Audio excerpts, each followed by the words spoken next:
Welcome to New England Soccer Journal's The Goal Podcast, the podcast for serious soccer players and their supporters to help further their development and navigate their way throughout their soccer careers.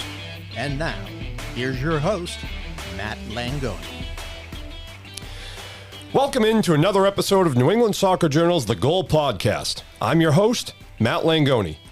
Today I'll be joined in studio, as usual, by New England Soccer Journal writer Matt Doherty. Matt, thanks for being here. Thanks for having me. Happy 2025. You too. And Appreciate the cheers as well. And happy 2025 to David Yaz, producer, providing those cheers for us. We appreciate that. Just happy to be part of the team, Matt, taking it day by day and trying to contribute to the ball club any way I can. That's why you're best in the biz. Glue guy. Always brings those intangibles.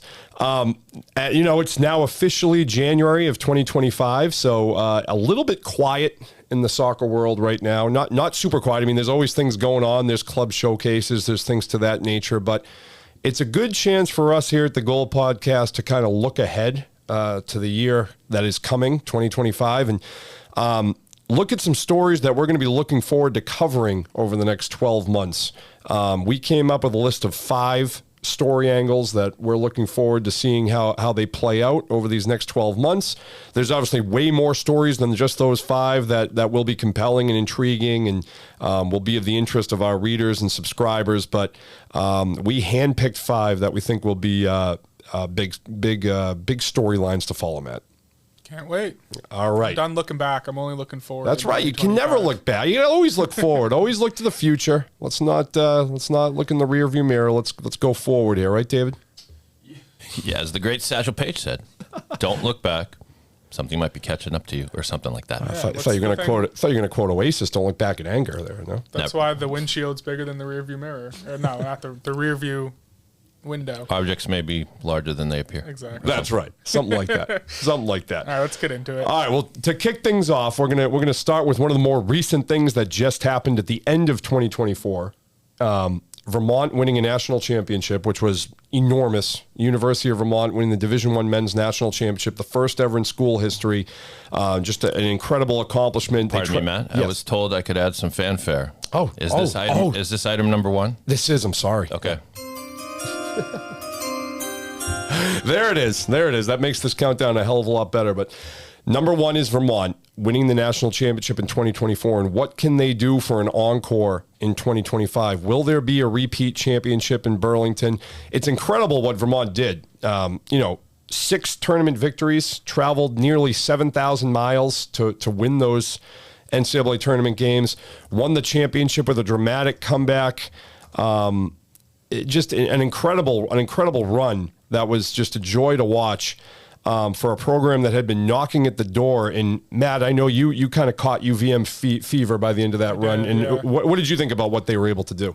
Well, I think the most fascinating thing is I feel like it's sustainable. They've had the most wins in the country, tournament wins in the country over the last 3 years, I think it is, out of any team in the entire NCAA. So I think that's something that's when I hear that, I'm like, okay, it's not just like a flash in the pan. It's something that can be continued. I mean, you have to think of recruiting in the transfer portal. Kids are going to want to start coming there more. And I was saying actually this to a friend the other day. I was like, I'm looking forward to that Vermont UNH matchup next fall. And UNH is also another really good program in this region. So those 2 teams matching up against each other in the regular season is going to be pretty cool. But I look at them I think it's sustainable. Just the way I watched the semifinal and final game, and there just seems to be an energy and a buzz around that program. And I don't.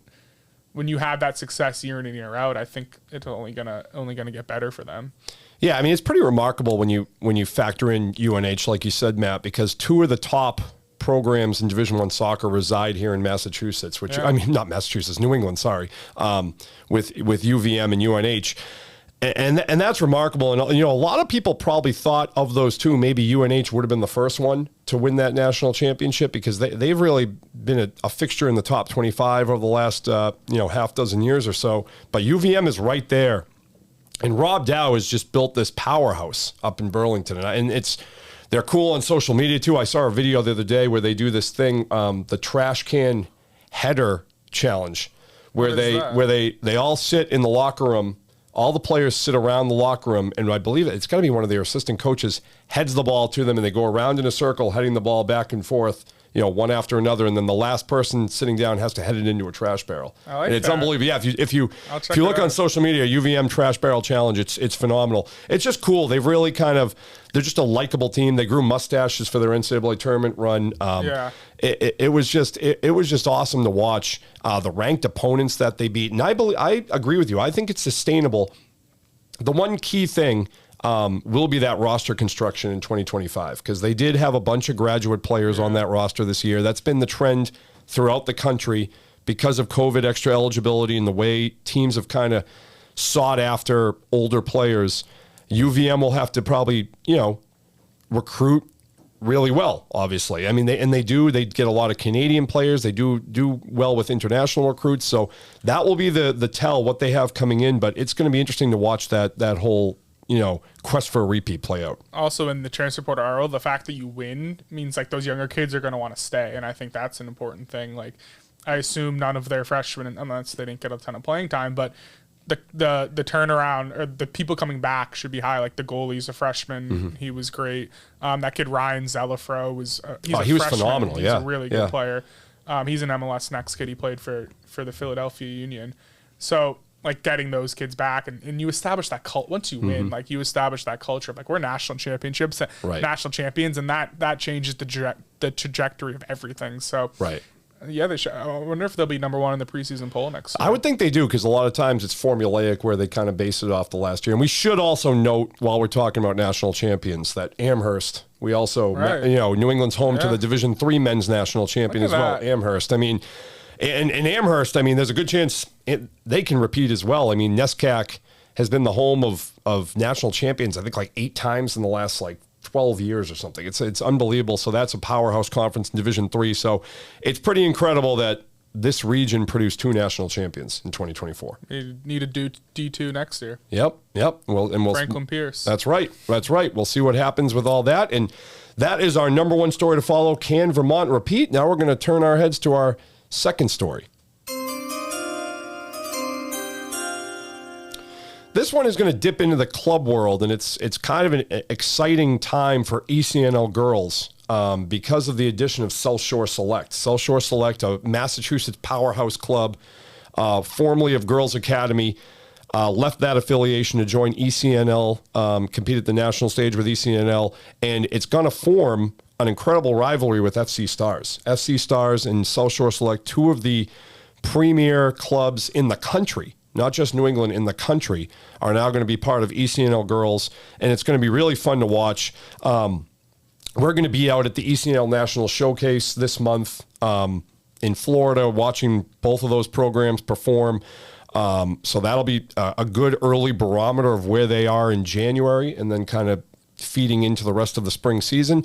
Matt, I know you've been covering a lot of boys club action. You're going to be covering girls club action as well. What do you think about that FC Stars South Shore Select rivalry? I've heard so much about it from you. Yep. Like even mainly before from me. before I even started here, I had a coach that I knew really well, and he's involved in the club world and the girls club world, and he was talking to me about it. So I've heard so much. It's kind of like that anticipation thing. I'm excited to see it, and I know covering MIA stuff in the past, like a lot of those girls, the top end girls, play for those 2 clubs. So I'm excited to sort of see how that all plays out. It should be a good rivalry. Do they play in the regular, will they match up against each other? Yep.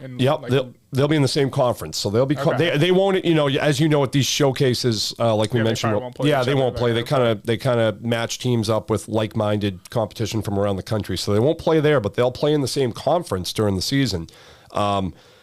And there's a enormous mutual respect for both clubs. I mean, both clubs will tell you that they really respect and admire the other one, because they both produce just dozens of Division I commits every year. It's incredible. If you go to their websites and you look at the commitments every year, it's like you're talking like a who's who of Division I programs that these players are going off to. So it's pretty incredible. I mean, when you go down the list, it's like, oh, Miami, Duke, North Carolina, like all top of the line college programs being produced by, South Shore Select also, the former club of Allie Sentner, who was the #1 draft pick in the NWSL last year, played at North Carolina. Lily Reel, who played at UCL. I mean, players who have gone on to incredible things, and I think it's going to be really fun to watch. Yeah, it's awesome. I'm excited for it. I obviously covered the MIA girls for a long time, and you would look at, like, even this year when I was at the state championships, you're looking at the rosters, kind of Googling them. Oh, what club do they play for? FC Stars. Which club does this girl play for? So like they're just all play. Right. They all kind of go to these, funnel to these two clubs. So it's cool that they're in the same, ECNL bracket now, so they can play each other. And yeah, it's the new rivalry, right? Right. It's got to be we're creating that rivalry. I think a little bit. Well, I don't know that the clubs really want any part of calling it that, but we're creating that hype train. But I do think it's just going to be fun to watch those two clubs battle out in the same organization. That is our second story. Let's move on to number 3. This one will be Matty D's expertise, MLS Next, particularly the MLS Next Flex event that'll be coming up in May, and then the playoffs that'll be coming up in June after that, and kind of really the intrigue of who solidifies spots in those in the postseason. I know that the Flex is a huge deal for seeing who's going to be in the playoffs. Yeah, I think the whole spring season is going to be really fascinating. It's something like, starting in October, it was, the season had already started, but talking to a lot of the coaches and the MLS Next directors, like the fall season is important, like it's kind of establishing the season, but the spring is really where things kick up. Like in Mass, we have a lot of the prep school kids don't play MLS Next in the fall, and then they come back. A lot of them were at MLS Next Fest in December. That's kind of their first time playing for their clubs once the prep season ends, and then they'll train in January and February, and then it's like then you're right off in March and April. And there are some clubs who fell a little bit behind in the standings and have to make up some ground in the spring to qualify for Flex and then make the playoffs. So that's kind of what I'm interested in the most. And I think coming out of Fest too, like the New England clubs did really well. Like the U17 age group, right? There was 108 teams, and the first 2 teams were the Bolts and IFA. So and they had, I think the Bolts were 16-0 goal differential. IFA was 14-1 or something like that. So like they dominated that showcase, and some of that's like you're not playing the best teams per se. Like the Bolts, I think, were matched up against some good teams, but for them to dominate like that, like it makes you excited and wondering what they're going to do at Flex, and you assume a couple of them will qualify for the playoffs, and how are they going to do? And the Revs made a run the last couple of years. IFA, the U16 team, made the quarters last year and lost to Inter Miami, and like that group's now at U17. They were one of the standouts at Fest and got a lot of those guys back from prep schools. So like, can they make a run in the spring? So I think it's going to be cool to see how it all plays out, and like really see how the New England clubs match up against the best in the country. And I think Flex is going to be awesome, and then I assume there'll be a couple that get through to the playoffs too, and that's really a time for, like, they take that serious. That's kind of what they're playing for this whole season, is to get to that point, and it's going to be fascinating to watch.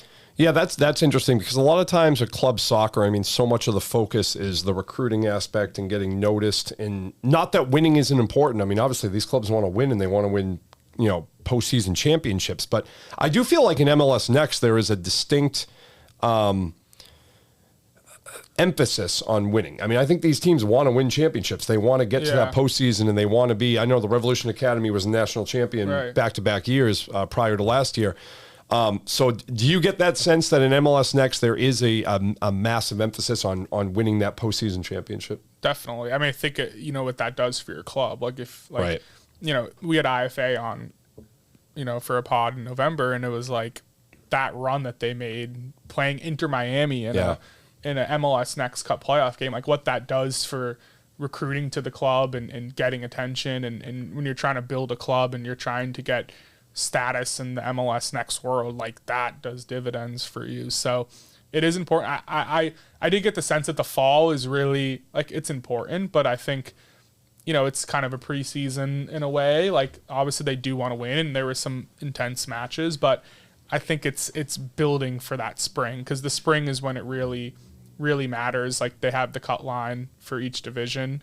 and you have to finish. It's usually like half, like 16 teams, like the top 8 or 9 will qualify for flex. So like the matches in the spring are going to be very intense of like, you don't want to be left out of flex. Like you got to win games, you got to get points to get to that stage, and getting to that stage is very important. So I think you're going to see an uptick in competition in the spring. I think you're going to see teams go a little bit harder, play their better players more, and not their all full strength too. It's going to be fun to watch, and a lot of them will play each other too in March and April. So it's going to be fun. Yeah. That is our third story. So we've hit a couple of club stories now with ECNL Girls and MLS Next. Now let's move on to our fourth story we're keeping an eye on. This time we're going to dip into the prep world, specifically I think on the boys' side, which has been interesting over the last 4 or 5 years. That the parity that's kind of been present in the boys' prep, the knapsack world. Taft won the championship in 2024. Milton won it in 2023. Worcester Academy won it in 2022. Northfield Mount Herman won it in 2021. 2020 was obviously COVID. But there hasn't been a repeat champ. There's been kind of a new team emerging. We've seen teams have really great years. I mean, Taft was a runner-up in 2 of those years and then finally broke through and won the championship in 2024. They lost to NMH in 2021. They lost to Milton Academy in 2023. Milton Academy lost to Worcester Academy. So a lot of teams have been repeat, finalists. Making deep runs. Yeah, making deep runs, and we've seen that, but no one's been able to repeat as a champion. So we'll see if Taft can be that team to do it in 2025. Can Taft repeat? This, of course, the championship in 2024 was the first in program history for Ozzie Parenti and Taft. Just a great year. We nailed that one too. We had I don't know that we picked it per se, but we had Taft on the cover of our Preps preview. Preston Alessio, who ended up having a great year, he's committed to UConn. He was on our cover.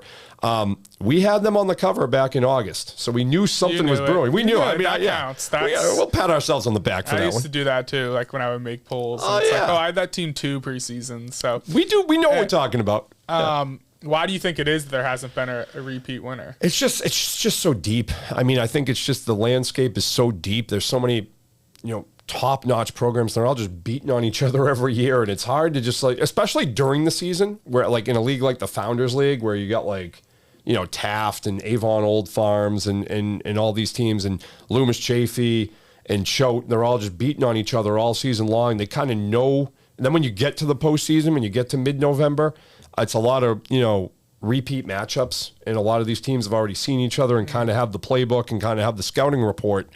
So I think that's part of it.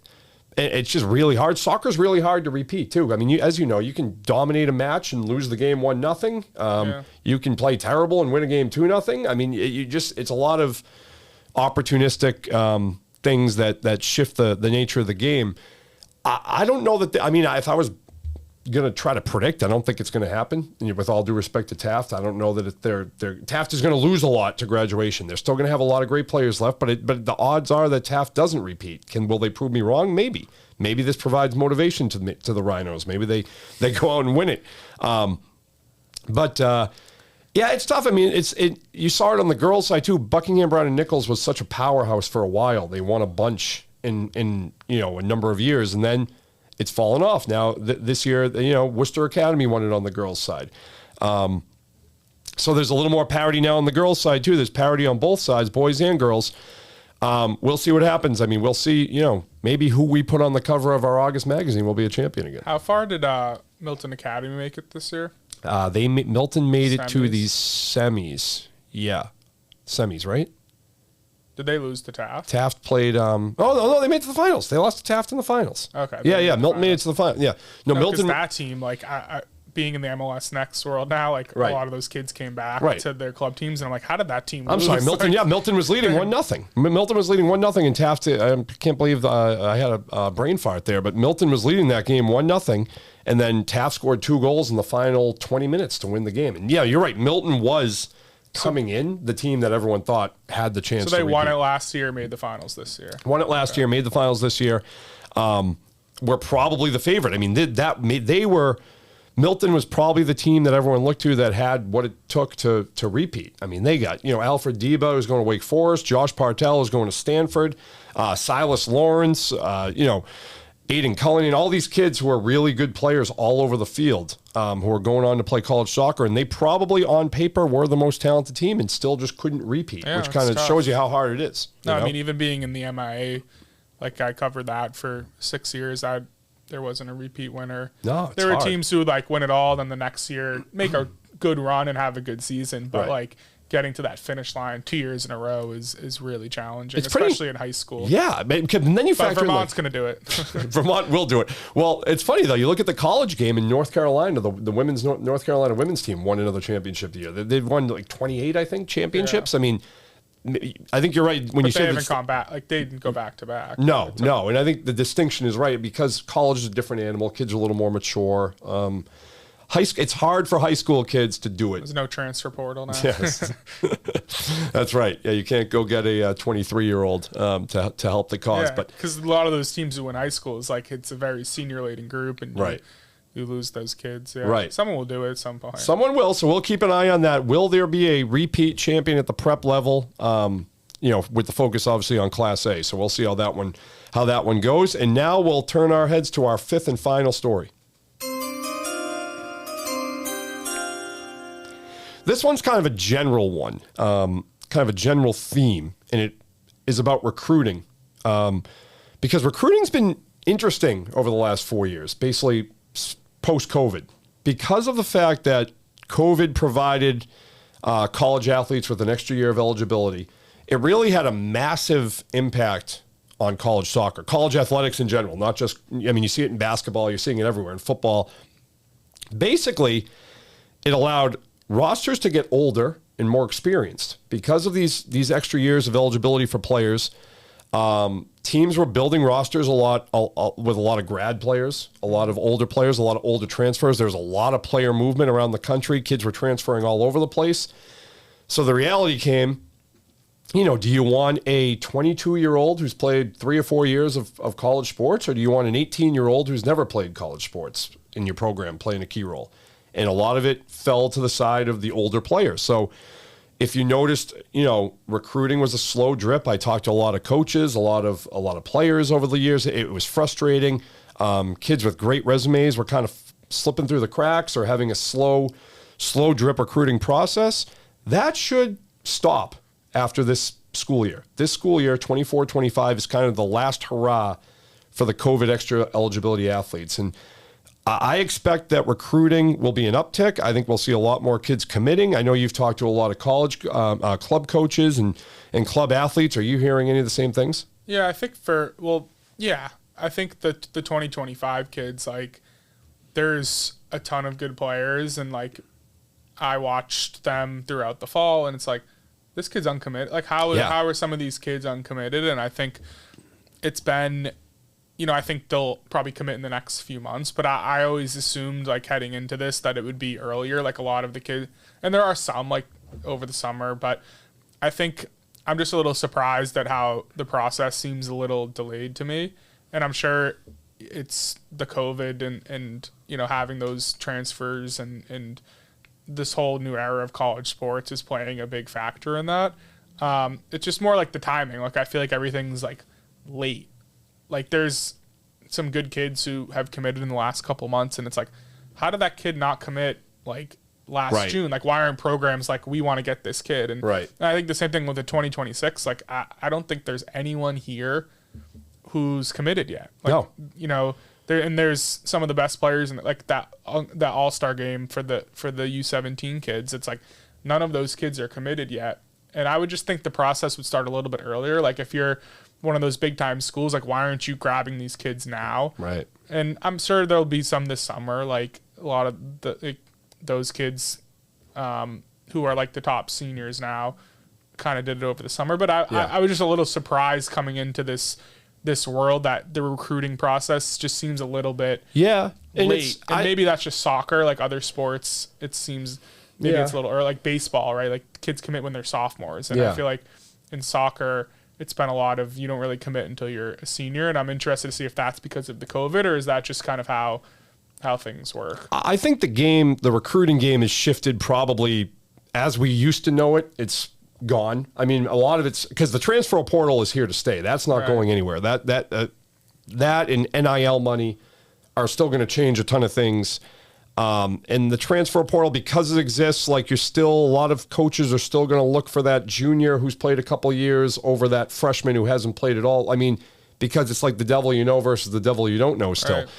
But I do think that the extra year of eligibility was a major factor, and that I think that alone should create an uptick with recruits. It's funny though, because you mentioned it on the boys' side. It's really noticeable on the boys' side. The girls, do they commit? They do, yeah. I mean, our commitment databases definitely have a lot more girl athletes than boy athletes right now, and I don't know what that is. I don't know what the correlation there is with the boy players, but I do think, as you said, they're starting to come through. They're just at a slower pace, and I think we should start to see some class of 2026 players committing soon on the boys' side, I hope, because it's going to be frustrating. I mean, if you're like a stud in your senior year and you're still waiting on that, and you've been doing everything you could, you're playing year round, you're playing for high-level clubs, you're producing at the prep or high school level, you're doing what you can do, and maybe the offers just aren't coming in yet, or maybe you haven't found your right fit yet. I think that should change, hopefully. And that's the thing we're keeping an eye on. Maybe it doesn't change. Maybe the recruiting world is what it is right now, but that's something we're definitely keeping an eye on this year. Yeah. And there you have it. There's 5 stories. We'll run down them one more time. We got can UVM, University of Vermont, can they repeat as a Division I national champion? The budding rivalry at the ECNL Girls level between FC Stars and South Shore Select. The MLS Next Flex event coming up in May, followed by the playoffs in June. How will that all play out? The prep landscape. Will we have a repeat champion on the prep side of things? And the recruiting world. Will we see an uptick in recruits now that COVID extra eligibility is running out? Anything else on those, Matt? Perfect list. We could do 10 more, right? Like there's a lot. We could do 50. Yeah, we don't have to. Well, we have time, but no, it was great. We'll I'm keep glad it we did this. Are you serious about playing your sport in college? Do you need a flexible education that allows you to maintain your practice and competition schedules while also preparing you to succeed at the next level? You should check out the University of Nebraska High School. UNHS is accredited and offers more than 100 online courses, including NCAA-approved courses to protect your academic eligibility. Students can earn a UNHS diploma or take a single course for transfer credit. Courses are college prep, self-paced, and available 24/7, 365. Enroll anytime and take up to a year to complete a course. Visit highschool.nebraska.edu today. Now we're going to turn our sights to our favorite part of every podcast, which is Extra Time with producer David Yaz. It's the end of regulation, so let's move to Extra Time. Yes, brand new year, brand new edition of Extra Time. And these questions today are they're kind of predictable, but that's okay. I mean, come on. I mean, sometimes you got to give the people what you want. And so the question first for both panelists here, what are you most looking forward to in the sport of soccer in 2025? Whether that's as a fan, as a journalist, or whatever. What are you most looking forward to? And Matt L., we will start with you first. I would say, actually, we're inching closer to World Cup 2026 in the United States. And I'm just, interested in the qualifications of nations and the process of the groups and the group pairings and all that stuff. I think it's going to be an interesting year leading in, because obviously all the stuff will go down in June of 2026. But this year leading in is a big thing for World Cup planning. And I think it's kind of easy to lose sight of the fact that we're hosting a World Cup in less than 2 years, in 18 months, 18 months. So where is the World Cup? United States, Canada, and Mexico. All over, we have in Foxborough. I think we have 6 games designated. Oh, that's good. So there are some in Foxborough. That's great. 6. It's either 6 or 8. I don't know the amount, but Yeah. yeah, they have some games. They have games, though. The championship will be in New York City. MetLife, Yeah, baby. which I will be at. New Jersey. Mark my words, I will be You're at that. going to go to that? Don't you have to? to get in like a lottery to? We'll get credentials for that, hopefully. Nice. Yeah, we'll see. We'll see what we can do. So you're looking forward to. You can't say you're looking You're forward to the looking World forward to Cup, 2026. but Yeah. you're looking forward to the not even the hype, but the pre-hype. Yeah, And just there will be plenty of pre-hype. Plenty of pre-hype. I just think as we're getting closer, my excitement is going up because we hosted it in '94 in the U.S. and I was 12 at that point, and I do still remember it vividly. And I remember watching on TV. I didn't get to go to any matches, but I remember it. And this is just going to be a big deal, especially like now. I have two sons of my own who are going to be into it and kind of love that pageantry. So just kind of the year 2025, how it builds to the 2026 World Cup. It's kind of the calm before the storm. Which is always cool. Yeah. I like it. Matty D, what are you looking forward to? So I like, one of my favorite things about covering sports and amateur sports especially is kind of the seasons, right? You have like a starting point and an end point, and then you can kind of reflect on everything and see. So like I started in October, so this is my first go round with this soccer world, but club and high school, and I've done a little high school before, but just doing soccer year round. So I think in 2025, I'm excited to just kind of like everything kind of ends in July, right? And then you start up again in September, but just kind of going through this whole year and just seeing like looking back on when I started in October and in the summer and kind of having that time to see how everything plays out and how the calendar year works in this soccer world. So like we talked about earlier with, the club stuff, especially with all these big showcases coming up and the season ending and then starting in next fall with new players coming in and just kind of going through that whole process of having the whole season unfold and covering that. I'm excited to do that and really, establish myself more in this world. Excellent. Very good. Well, now, I don't know if this question is easier or harder, but question number 2 for extra time is, what are you least looking forward to? Something you lament or some sort of hang up in the world that you have about the world of soccer. And Matty D, we'll have you take that one first. Ooh, tough one. My first, I hate doing this, but my first thing is just like soccer parents, some of them, of just like, Good answer.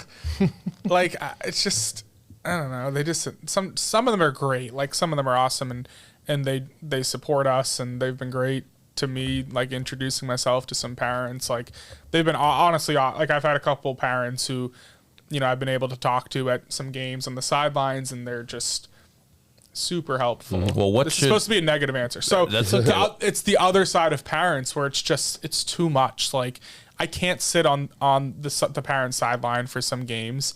They're just yelling at refs. They're yelling at their kids. They're yelling at opponents' kids. Like it's just, I don't like complaining parents, and you get a lot of that in youth sports, and I need to figure out a way to not let that affect me this year. Or maybe the parents need to figure something out.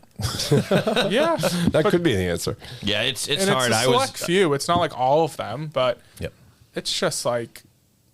I was a soccer parent back in the day, and what I tried to do was cheer, stay positive, make a lot of noise. I hate it when parents sit on their hands. I hate that also. Yeah. But if you have anything negative, keep it to yourself, and then after the game, just tell your kid, I really enjoyed watching you play, win or lose. That was the plan. I admit I didn't always stick to the plan. Perfect. Emotions get involved. I admit. Matty L. Oof. Least looking forward to. Least looking forward to. This is tough. Yeah. Because I try to Just stay look at things. positive. Yeah, try to look at things through the positive lens. Yeah. As a journalist, every story must have conflict, Matt. Yeah. So tell us what it does. possible conflict. It does. I mean, I'd say the hardest thing, the toughest thing that you wrestle with every year is trying to give everything. You can't be equal about everything, but trying to please everyone it also can be the worst thing too. You try to please everybody. You try to, and then you end up pleasing no one. Yeah, you please no one. You try to you write this story and then you get an email and you're like, what about this? What about this? Okay, I'll write down. Like you kind of, if you let that creep into your brain too much, you end up losing kind of your journalistic integrity. So I think that's the thing I I wrestle with every year is don't try to please everyone and don't listen to every email that comes in and listen to everything that, what about this? You missed this one. How do you miss this one? And then letting that get to you. Like that's the most annoying thing, I'd say. It's not even really negative. It's just a constant battle as a journalist and as in what we do to like battle that, oh man, did I miss that one? Like, oh, should I have written about that thing or that angle instead of this one? Like, I don't know. It's annoying, and I don't like it, but it probably makes you a better journalist too. Just remember the words of Larry David: "A successful negotiation is when both parties are disappointed." True words. Yeah. As long as everyone's upset, that's right. And you're doing something. That's right. LD with the words of wisdom. Right. All right then. For our final question for Extra Time, as you guys are both soccer journalists, I don't need to tell you that. I think you knew that, but it's right there on your business card. What are your goals, resolutions, things you might do better, things you might look at more, look at less as a journalist covering this world of soccer where we live? Matty L., your serve. Should probably be better than the last year, be more analytical than I was in the last year, look at things even clearer. And, I think a lot of people come to our content for analytical and really in-depth coverage, and I think we can always strive to get better with that stuff. We can always strive to tell a better story and depict a better picture of what we're watching, and for everybody, for the players, for the coaches, for just readers. That's what I'm striving to do. When you say analytical, you don't necessarily mean numbers, empirical stuff. No, not so much that. Just more. Film breakdown. Yeah, more descriptive of what we're seeing. I mean, I actually, to be honest with you, that I think the analytical over number crap that's penetrated into sports is brutal. So definitely not that. I mean more of just like when we're at a showcase, describing, coming up with more creative and profound ways to describe what we've seen. Yeah. That maybe tell a story even better and just do a better job of telling about what we're seeing, because that's what we're doing. That's what we're trying to do. We're trying to portray the clearest picture of players and what we're seeing in the game as we can. So I think we do it better every year, and hopefully this year we do it even better than last year. Yeah. All right. Well, I'm going to hold you to that. Please don't. Matty D, your thoughts? Yeah, I think it's similar to that, similar to my first answer. I think just sort of establishing myself more in this club world, like, it's been 3 months so far, but now getting a full year and having a new year and a new slate. I think, at this time next year, I want to just be more on top of everything and definitely finding great stories and analyzing stuff better and more descriptive, as you said, and just expanding my knowledge of everything that's happening and going on. And I think I'm excited for that, and I think as time goes on, everything gets, you become more comfortable with the world you're covering and the subjects and all those things. So, that's kind of my goal for 2025 is to really make the Soccer Journal like the go-to place for club soccer coverage in this region. I think it already is, but we can always expand it more, and that's kind of what I'm looking forward to and what I hope to accomplish this year. Excellent answers both on Extra Time, and as a prize, I'm going to hold a gala party for you guys with champagne and at the Four Seasons, no expense spared. The only thing is, all the people at the party will be soccer parents, so enjoy. That's fine. Get a little champagne in them. Maybe they'll let loose. It could go either way. Yeah. Very good. Back to you, Matty L, to wrap things up. Great stuff as always, David. But you're bringing your fastball into the year 2025, so we appreciate that. And Matt Doherty, thanks again for being here and helping me lay out some story angles that we're going to be covering in 2025. And I'm Matt Langone. Thanks for listening. New England Soccer Journal's The Goal podcast is produced by David Yaz and is a Siemens Media production. You've been listening to New England Soccer Journal's The Goal podcast. Don't forget to rate, review, and subscribe wherever you listen to our podcast, or visit anysoccerjournal.com/podcast. Siemens Media. Inspiring, informative, insightful.